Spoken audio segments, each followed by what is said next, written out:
talked to Low Country voters. Trump was in true campaign form. Voting is officially underway. Joe Biden spoke here in the heart of downtown. Thank you for having me. I appreciate it. Welcome back to another legislative weekly update on We the Palmetto.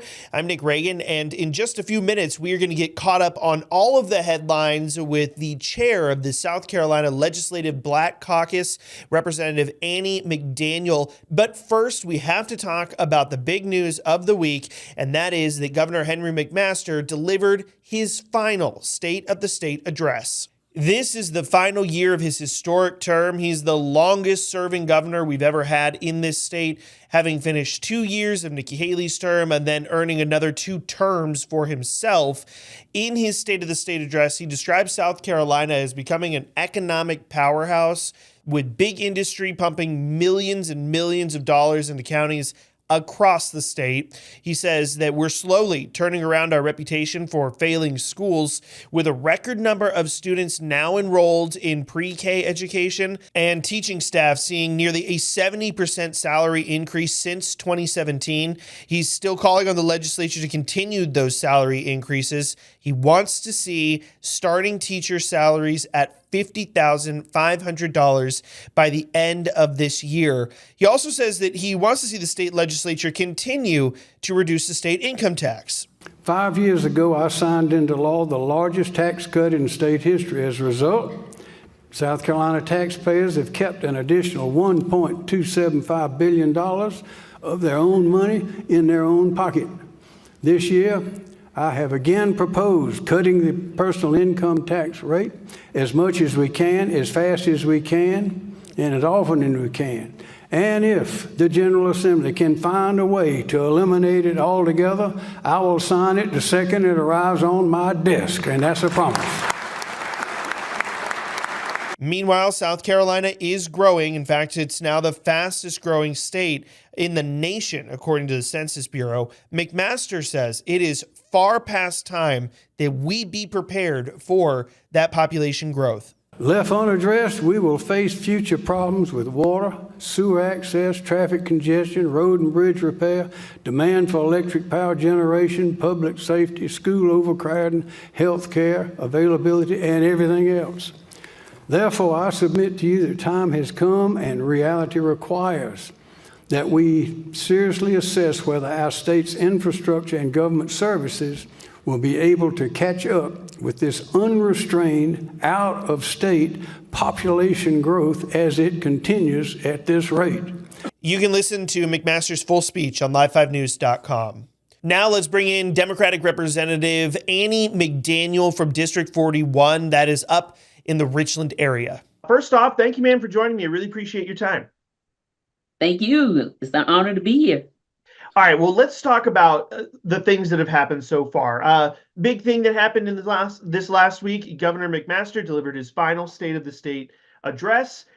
From your perspective, what did you think of the address?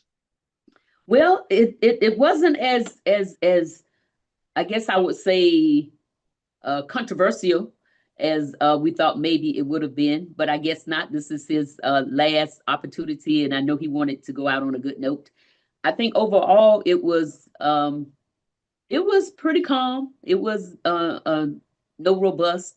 I just wish that he'd focus more on things that my constituents are concerned about, quality of life issues.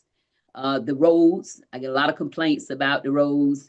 Even with some of the changes we've done to the interstate, there are some individuals that are concerned that in some cases they might be a little worse than what they were before we tried to fix them. I know in Columbia we have Malfunction Junction, and that's one we're trying to fix. But it's the potholes that are causing people to tear up their vehicles they're really concerned about.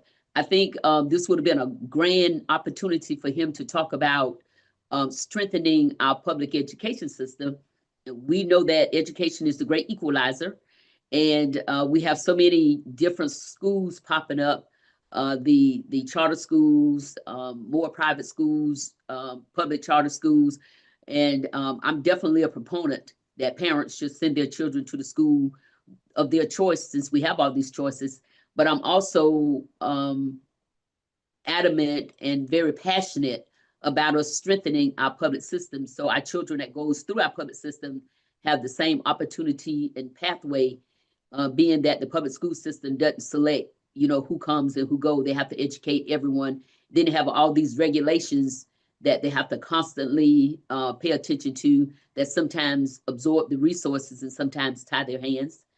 Then there are more for veterans, more tax cuts, probably not putting as much money in savings accounts. And I know we passed the bill a couple of years ago where we raised the amount in reserves. We just want to see more where people can feel that South Carolina is appreciative of the citizens and where we are giving them more back so that their quality of life improves. Well, one of the things that the governor did once again call for is changing how we select our judges. He has proposed that the governor be in charge of appointing the committee members that sit on the JMSC. That seems to be getting some traction in the House. I believe it's advancing now. Do you agree with that approach? Is that the right way that we should be looking at how we address this issue with lawmakers picking judges? I think lawmakers picking judges is somewhat of a problem, but I don't think that, as my mother would say, you trade the goose for the gander. If you're going to allow the governor to appoint all of the members of JMSC, which is the Judicial Review Committee, then what you're doing is saying the General Assembly can't, but then the governor can. And the same issues that you come with the General Assembly appointing, you could also come with the governor appointing. I think it should be a shared responsibility. And I think there's enough groups that can get together and decide how that shared responsibility is distributed. We have ethics in the House. We have X number of Republicans, we have X number of Democrats. So why can't the selection committee for JMSC, why can't that group be made up of persons on both sides of the aisle, and maybe even some of the other, the Green Party, the Independents, just so that you have a good group of people on there and things are not one-sided, that like we currently have in the House of Representatives and in the General Assembly in general. Because with things so one-sided, one group makes the decision and you don't have that good, healthy debate that causes you to come up with a good solution to whatever the issue might be. The governor also called for teacher pay to start at $50K, above $50K. Now, places like, in Charleston here, and I assume probably in the Columbia area as well, a lot of those school districts already teacher pay is well above $50K. But where do you think this proposal ultimately ends up? I mean, do you think that $50K is right for teachers, or where is a good number for you? Yeah, I'm not sure what that good number is, but I am sure that teachers are appreciative that each year we do try to put something more, something additional in the budget for them, because teachers have been underpaid for so long. The happy median, I'm just not sure where it is. I would probably have to look at some numbers and see what it looks like in different areas around us. But I know we don't hear the cry as much as we used to for the increase in teacher pay, even though we know they are still grossly underpaid. But I think they understand that teachers' pay does come from tax revenue, and in order for you to get that good balance, you raise one, you uplift the other. So the fact that they are appreciative and they are allowing us to use monies for some other things, I'm happy with that and very appreciative to them, and just give a shout out to all the educators out there. It does feel like increasing teacher pay is becoming less and less controversial on both sides of the aisle. More and more people getting on board with paying teachers more money. That is probably a good thing. But we do have some controversial items that came up over the last week, the first couple of weeks of the legislature. We've got the bathroom bill, which requires students to use the bathroom that corresponds with their assigned gender at birth. And then we've also got this 10 Commandments bill that is making some headway as well. That would require the 10 Commandments to be posted in schools. Are these issues that are important to you and your colleagues? Very important. The bathroom bill did pass the House 1996, and I think it was like 9 who abstained. it lingered much longer than what we thought. We started debating it on Wednesday and actually finished debate on Thursday.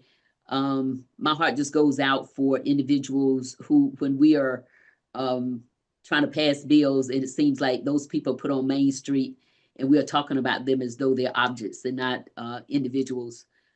I was surprised that it was only 19 votes against it, but I do understand that people probably feel that if they vote against it, they're saying that men should use women bathrooms and vice versa. But the vote against was not saying that by any means. What the vote was saying is that there's a lot of unknown in the bill, and it's probably going to trigger a lot of lawsuits. And I didn't see data that showed that there was a problem. There was one of the members did talk about a particular instance, but that particular instance seemed like it should have been dealt with because the principal or the assistant principal, somebody in that building, should not have allowed a male to go into a female's restroom, and just putting a law in place would not stop that from happening. So, and my major problem with it was that the fact you didn't have any enforcement mechanisms in place to go along with the bill, and the punitive. So does that just mean it's sort of lip service to the right that wants a bathroom bill? Well, that's it. That's the way it appears. And one of my colleagues did state that. Well, we have a lot of laws on the bill on the in the docket that we do not enforce, but I think that taxpayers sent us here to take seriously the bills that we are considering, and they want us to put bills in place that actually improves, as I stated earlier, their quality of life, not bills that's going to judge morality and make it seem as though one sin is greater than another, if you want to call it a sin. Well, I don't know if you're a religious person or not, but the Ten Commandment bill, the folks that are proposing it, they say that it's not really about religion, but it's more about education and understanding sort of the history of the founding principles of the country, et cetera, et cetera. I wonder if you think that having the Ten Commandments posted in every school is a good idea.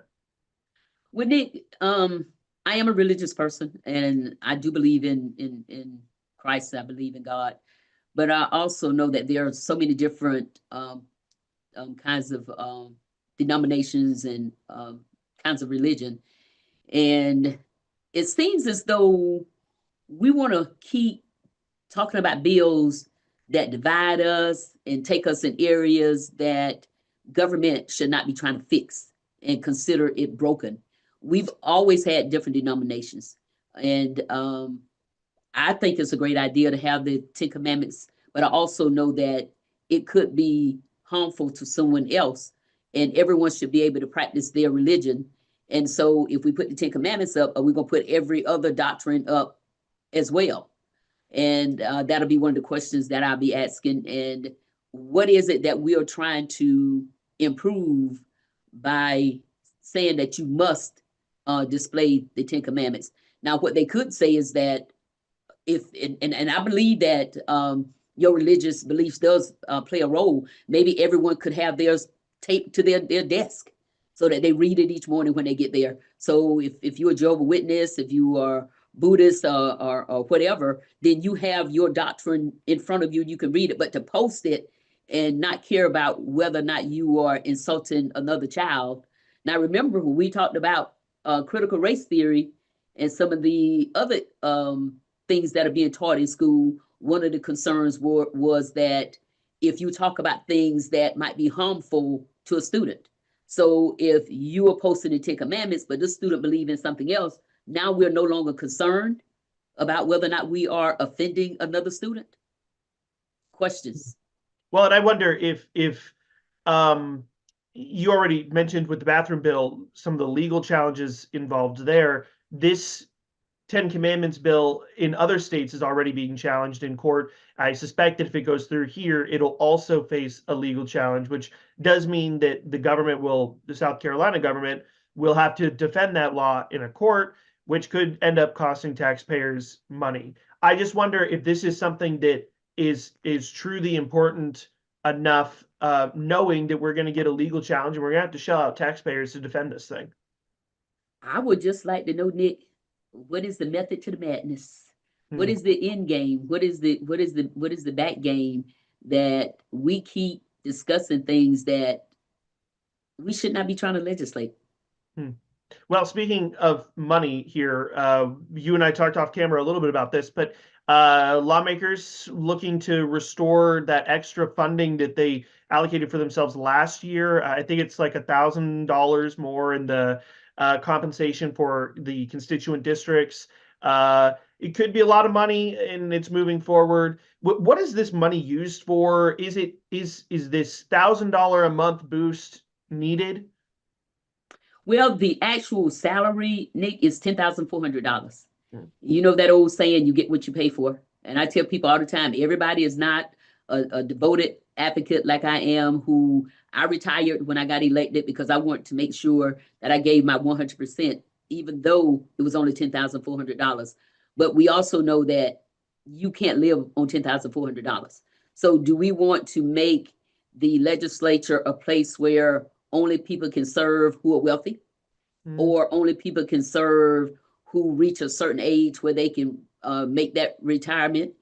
Or do we want to have the legislature open and have the pay where anyone can come in and still live a decent life, and they're focused on passing bills and not focused on maybe how I can get some side money because this little 10,400 is not enough?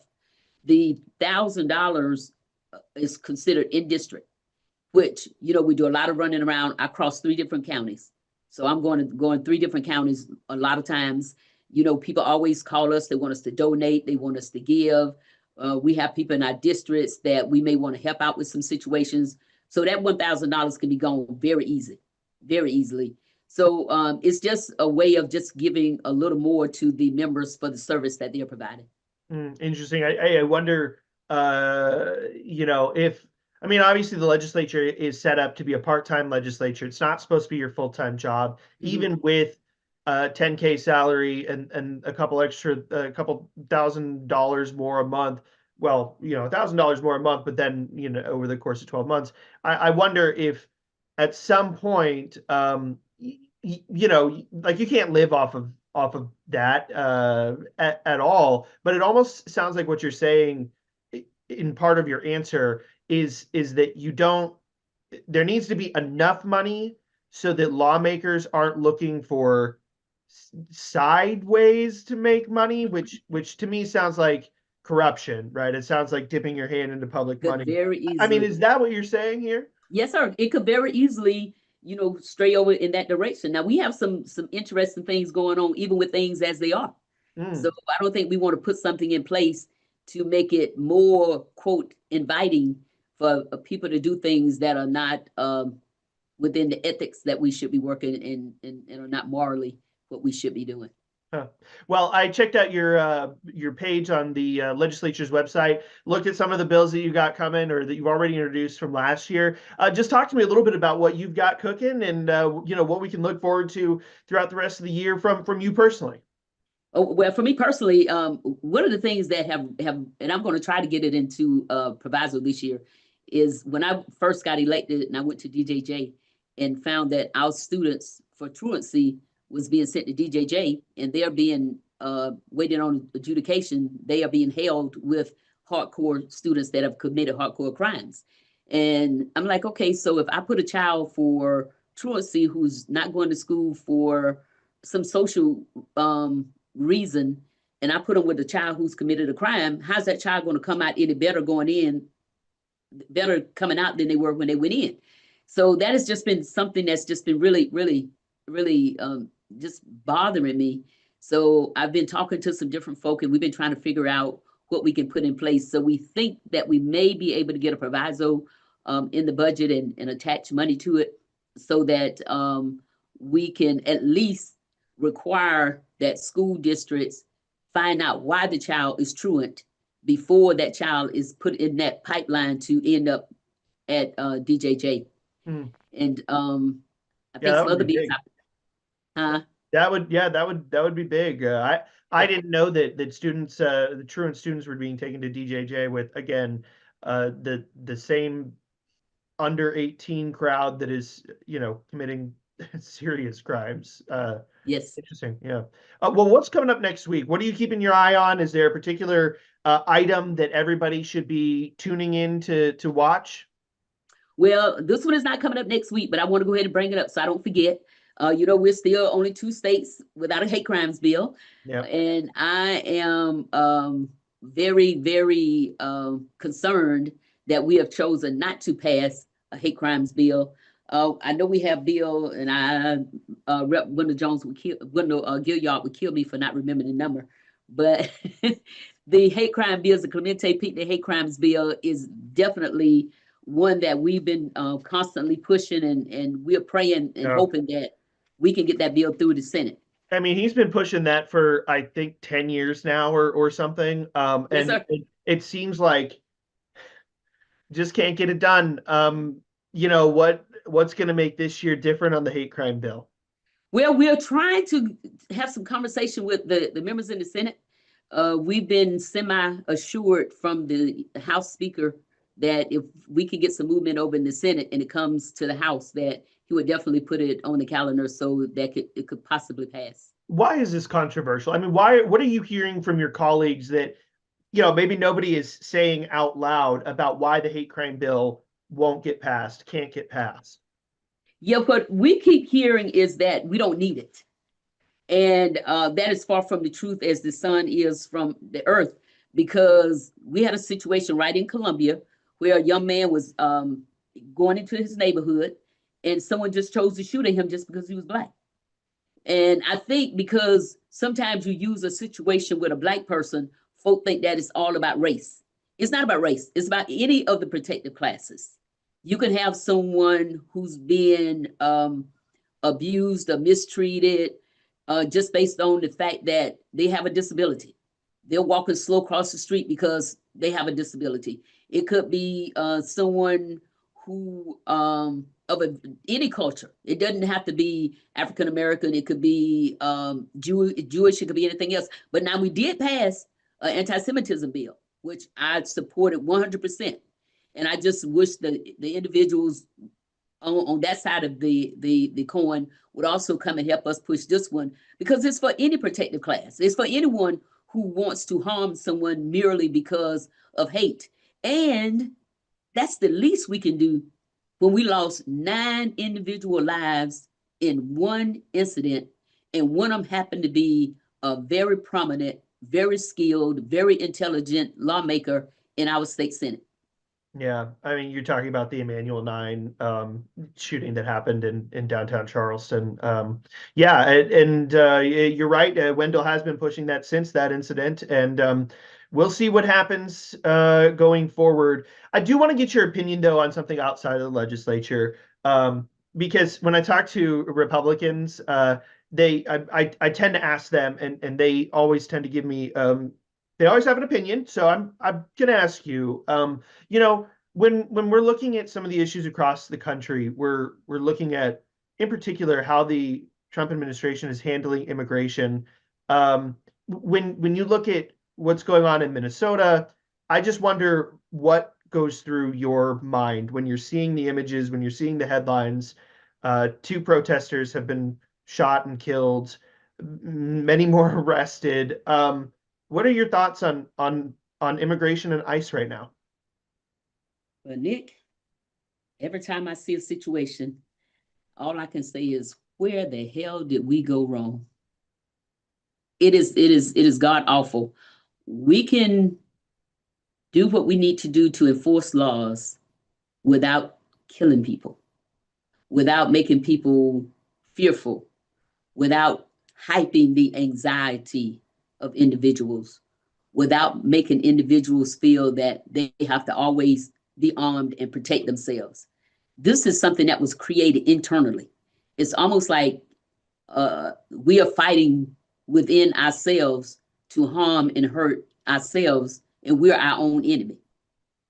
Where else does that happen in a country that has been as civilized as we are and have grown so much in pulling various cultures together? At least we thought, at least I thought that's where we had come. But to see masked men with their rifles and their gear going after people who are unarmed, or if they're armed, it's because of a law that we put in place, open carry, constitutional carry, to say that you can carry a gun as you choose. And then when you're carrying it, now you're saying that you shouldn't be carrying it. So where does the confusion begin and where does it end? And what I've seen, and I know that officers, and Lord knows, I appreciate all that our law enforcement officers do. But I also think that the aggression of some officers should not happen, because it could endanger the lives and cause problems for our law enforcement officers who do try to save lives before they try to take lives. And when you use the harsh treatment, then people feel that they need to defend themselves. And I know some people say, well, they just need to do what they tell them to do. They just need to do what they tell them to do. Well, there have been instances where they have done what they told them to do, and they still end up dead. So it's saddening. I don't understand how the majority rulers in the government in DC is allowing one individual to make such laws and authorize the taxpayers agencies, taxpayer funded agencies, to take matters in such a way that you're almost, it's like you're trying to make everyone afraid. But why? And I go back, where did we go wrong? Well, before I let you go, just really quickly, does Secretary Nome need to be replaced? There are quite a few that need to be replaced. We need people who know the job, not people who are appointed based on the fact that you carrying out such wishes that I want you to carry out that are harmful to America in general. All right. State House Rep McDaniel, thank you.